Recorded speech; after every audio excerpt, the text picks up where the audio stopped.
fill the bottom with gunpowder, and then he'd put another anvil on top of it, and he would light a fuse and blast this 100-pound anvil hundreds of feet into the air. Wow. And then it falls back down.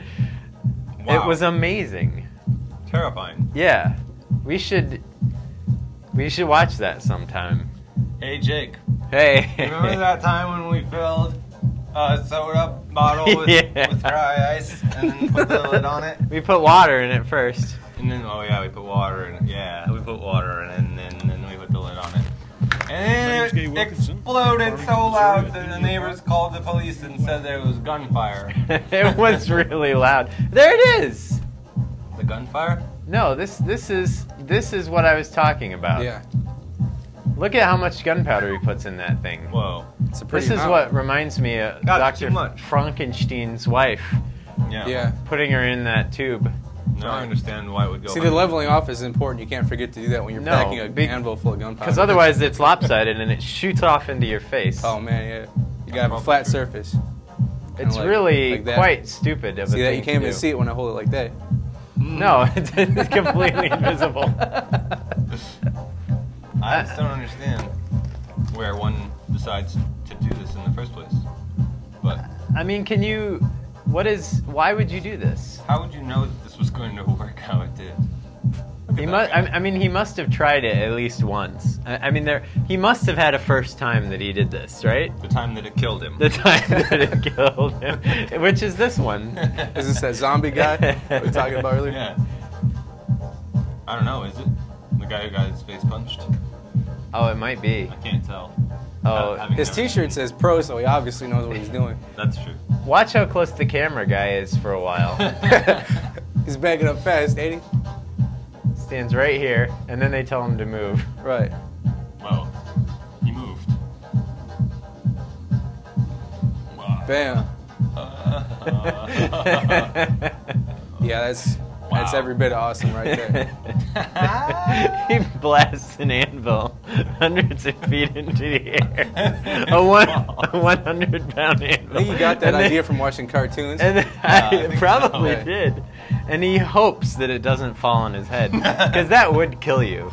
Oh, yeah, keep your eye on the ball. So. It would splatter somebody. We still have. Oh, we have one letter left. Do you want to read the last one? Yeah.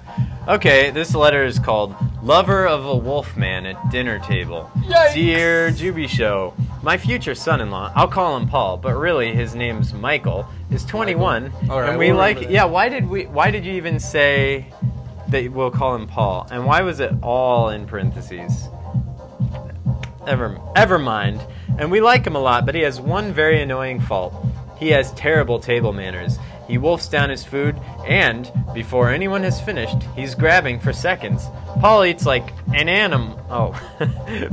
Paul eats like an animal. Just watching him can spoil a person's appetite. Scary. I'm afraid he is hopeless. Spooky. The wedding is a few months off, and our resentment builds every time we sit down at the table with Paul.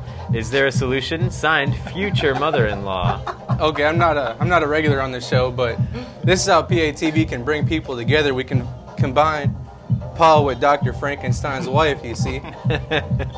She'll stop eating, you know. And he might be too grossed out to eat. That's true. Or we could put them each in separate ends of the tube and shoot them at each other. Which is what I vote for. See, then we'd get like and then we can a Wolfenstein monster. Well, think about it. If that doesn't happen, like worst case scenario, that happens and all it is just a bunch of gross blood and guts and crushed bone. Yeah. We could use that to feed the hungry people.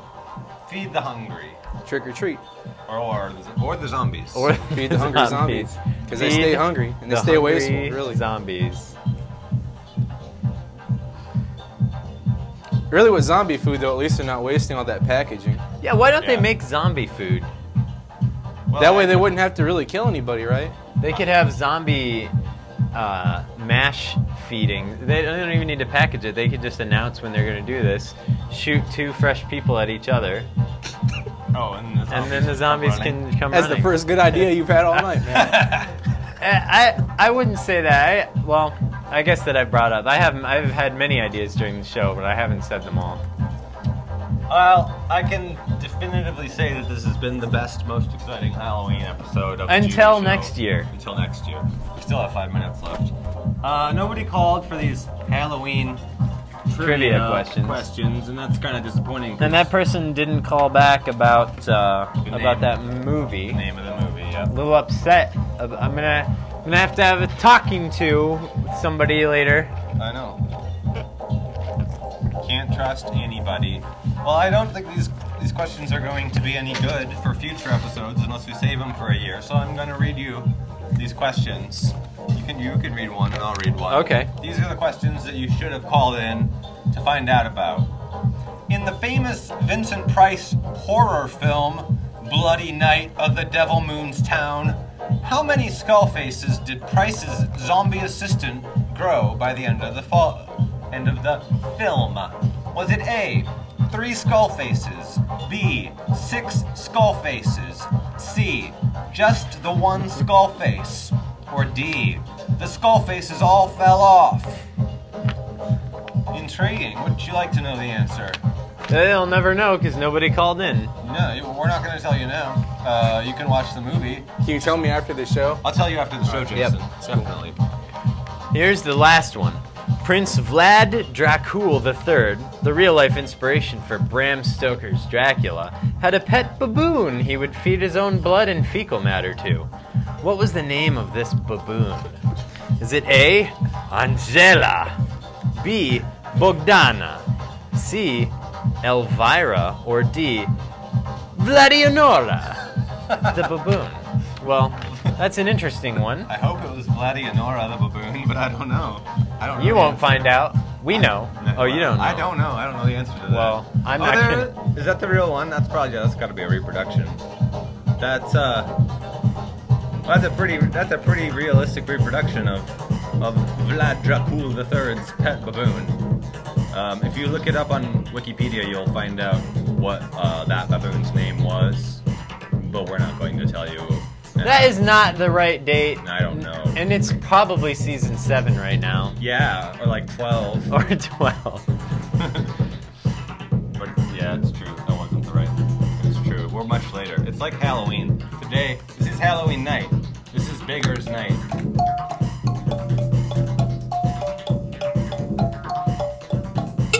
Oh, you know what? Next year, we should play our Halloween episode in every slot leading up to Halloween for the week prior to get everybody ready for it. Kind of like a marathon, but it's just the same episode. But it's the same episode over and over and over. It's a loop. It's kind of like trance music. It's kind of like the same loop, just keeps going. We'll get into the groove. Yeah. You know what I mean? Till eventually they cannot stop themselves. And then when it ends, they just don't know what to do. Go to bed, I guess. Yeah, when Halloween is over, go to bed. Oh, but you can stay up an extra hour because you have a bonus hour. It's Halloween savings time. It's Halloween savings time. Happy Halloween savings time, You know everybody. what? It's kind of weird because you gain an extra hour of darkness that night, and you also gain an extra hour of darkness the following day. So really, there's 2 bonus hours for you to enjoy. And they're all dark. Thanks to the end of daylight savings time and the beginning of Halloween savings time.